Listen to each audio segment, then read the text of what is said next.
Et si tu t'endors à chaque fois en quelques secondes et que tu me mets juste en fond, bah écoute, t'es au bon endroit.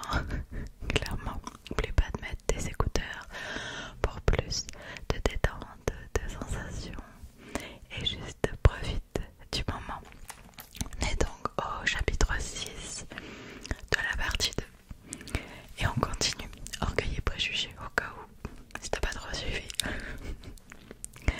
Cette invitation paracheva le triomphe de Monsieur Collins. Pouvoir étaler sous les yeux admiratifs de ses serviteurs la splendeur de sa protectrice et la civilité dont elle faisait preuve envers lui et sa femme était exactement ce qu'il espérait. Le fait que l'occasion se fût si vite présentée était un tel exemple de caractère accessible de Lady Catherine qu'il ne l'admirait jamais assez. J'avoue, dit-il, que je n'aurais pas dû être surpris le moins du monde que nous soyons invités par madame à aller prendre le thé chez elle dimanche et à passer la fin de la journée à Rosings. Connaissant son affabilité, je m'attendais à ce que cela se produisît. Mais qui aurait pu prévoir pareille attention? Qui aurait pu imaginer que nous recevions une invitation à aller dîner là-bas, et mieux encore, une invitation adressée à nous tous, cela si rapidement après votre âge? Je suis d'autant moins surpris, répliqua Sir William, que ma situation dans la vie m'a appris que ce que sont les véritables manières des grands à la cour, de tels exemples de savoir-vivre n'ont rien d'exceptionnel. Toute la journée durant, et le lendemain matin encore, on ne parla guère de leur visite à Rosings. Monsieur Collins s'appliqua à les instruire sur ce qu'ils devaient en attendre afin qu'ils ne fussent pas trop impressionnés par la vue de pièces de pareille dimension. De si nombreux domestiques est un dîner d'une telle munificence. Lorsque les dames se séparèrent pour s'occuper de leur toilette, il dit à Elisabeth: ne vous tracassez pas, ma chère cousine, au sujet de votre tenue. Lady Catherine est loin d'exiger de nous cette élégance vestimentaire qui sied à elle et à sa fille. Je vous conseille juste de mettre ce que vous avez de mieux, sans plus. Lady Catherine ne vous tiendra pas rigueur d'être vêtue avec simplicité. Elle tient à ce que la distinction que lui confère son rang soit respectée. Pendant qu'elle s'habillait, M. Collins vint 2 ou 3 fois à la porte de chacune pour leur recommander de faire vite, car Lady Catherine avait horreur qu'on la fît attendre pour le dîner. Ses remarques si intimidantes sur madame et ses manières terrifièrent Maria Lucas. Elle n'avait guère l'habitude de sortir dans le monde et voyait arriver son introduction à Rosings avec autant d'appréhension que son père en avait éprouvé quand il avait été présenté à St. James. Comme il faisait beau, ils effectuèrent une agréable petite promenade de moins d'1 kilomètre dans le jardin. Chaque parc possède sa beauté et ses vues propres, et Elisabeth vit là beaucoup de choses qui lui plaisaient, même si elle ne pouvait pas autant s'extasier que M. Collins l'espérait face à un tel paysage.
j'imagine que vous n'en avez pas eu l'occasion. Votre mère aurait dû vous emmener chaque printemps à Londres pour y prendre des leçons. Ma mère n'y aurait pas vu d'objection, mais mon père déteste Londres. Votre gouvernante est-elle partie? Nous n'avons jamais eu de gouvernante. Pas de gouvernante, comment est-ce possible? 5 filles élevées à la maison sans gouvernante. Je n'ai jamais entendu une chose pareille. Votre éducation a dû représenter un véritable esclavage pour votre mère.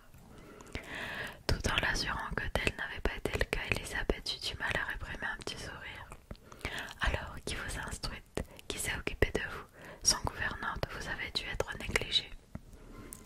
Si l'on compare avec certaines familles, je crois bien que oui, mais pour celles d'entre nous qui ont souhaité apprendre, les moyens n'ont jamais manqué. On nous a toujours encouragés à lire et nous avons eu tous les maîtres qu'il fallait.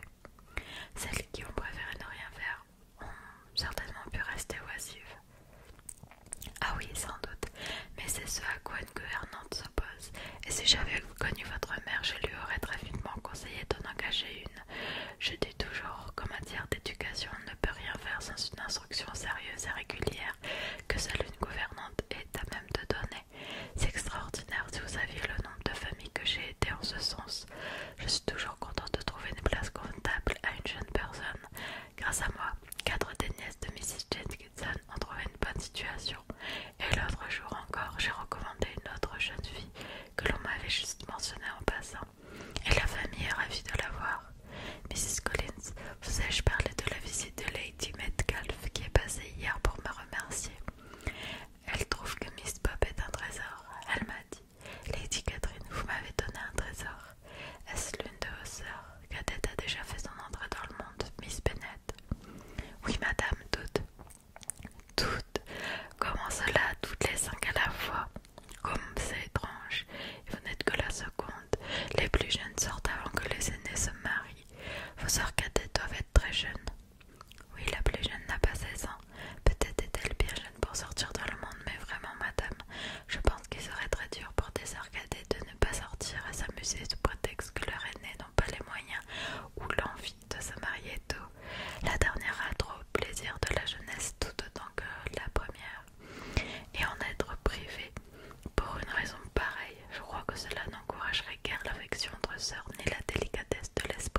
se restaurer. Ce n'était semble-t-il que pour faire remarquer que les rôtis de Mrs. Collins étaient trop gros pour s'amaisonner. Elisabeth eut au fait de comprendre que bien que cette grande dame ne figurât pas parmi les juges de paix de comté, elle en exerçait les fonctions de la manière la plus active dans sa propre paroisse, dont les moindres problèmes lui étaient rapportés par M. Collins. Chaque fois que des paysans se montraient d'humeur querelleuse, mécontents ou trop pauvres, elle se rendait au village pour aplanir les différends, mettre un terme aux doléances et, à force de réprimandes, elle ramenait l'harmonie et la prospérité. Le plaisir d'aller dîner à Rosings revenait 2 fois par semaine environ, et excepté l'absence de Sir William et la présence d'une seule table de jeu, chacune de ces réceptions fut la réplique exacte de la première soirée. Il ne sortait pas souvent parce que, de manière générale, le train de vie du West nageait au-dessus des moyens des Collins. Elisabeth n'y voyait quant à elle aucun inconvénient, et dans l'ensemble, le temps s'écoulait de manière plaisante. Elle eut avec Charlotte plusieurs demi-heures de conversation agréable, et le temps était si beau pour cette période de l'année qu'elle avait grand plaisir à être souvent dehors. Sa promenade favorite qu'elle faisait fréquemment pendant que les autres rendaient visite à Lady Catherine était de longer le bosquet sans clôture qui bordait leur côté du parc. C'était un joli chemin ombragé que personne d'autre qu'elle ne se semblait briser, et où elle se sentait hors de portée de la curiosité de Lady Catherine. Dans cette atmosphère tranquille, les 15 premiers jours de sa visite s'écoulèrent rapidement. Pâques approchait, et au cours de la semaine qui précédait cette date, un nouveau membre vint s'ajouter à la famille des Rosings, événement d'importance dans un cercle aussi restreint. Peu de temps après son arrivée, Elisabeth avait appris que M. Darcy était attendu dans les semaines suivantes, et même si de toutes ses connaissances il y avait beaucoup de gens qu'elle lui préférait revoir, sa présence permettait d'apporter un peu de nouveauté quand elle se rendait à Rosings. Elle aurait aussi le plaisir de constater l'inanité des desseins de Miss Bingley en observant le comportement qui serait le sien auprès de sa cousine à laquelle il était évident que Lady Catherine le destinait. Celle-ci évoquait sa venue avec énormément de satisfaction et parlait de lui avec beaucoup d'admiration. Elle parut presque se mettre en colère quand elle se rendit compte que Miss Lucas et elle-même l'avaient déjà rencontré à de nombreuses reprises. Au presbytère, on sut vite que son arrivée était imminente, car M. Collins passa toute la matinée à déambuler près des pavillons qui donnaient sur Hunsford Lane, afin d'en avoir confirmation le premier, et après s'être s'incliné avec respect lorsque la voiture s'engagea dans le parc, il se hâta de rentrer pour annoncer la grande nouvelle. Le lendemain matin, il se dépêcha d'aller à Rosings afin de présenter ses respects, qui furent reçus par les 2 neveux de Lady Catherine, car M. Darcy avait amené avec lui un certain colonel Fitzwilliam, le plus jeune fils de son oncle. À la stupéfaction générale, lorsque M. Collins revint, ces messieurs étaient avec lui.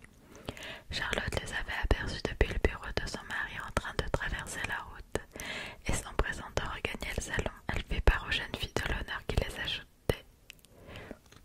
attendait, puis ajouta: « Je devrais te remercier, Elisa, pour cette marque de courtoisie. Jamais M. Darcy ne serait venu me voir aussi vite. » Elisabeth avait à peine eu le temps de se dire indigne de tels compliments que la sonnette de la porte d'entrée annonçait les visiteurs. Peu après, les 3 messieurs entrèrent dans la pièce. Le colonel Fitzwilliam, qui ouvrit la marche, avait une trentaine d'années. Il n'était pas beau, mais son allure et ses manières faisaient de lui un vrai gentleman. M. Darcy semblait être ce qu'il avait toujours été dans le Hertfordshire, et il présenta ses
Monsieur Darcy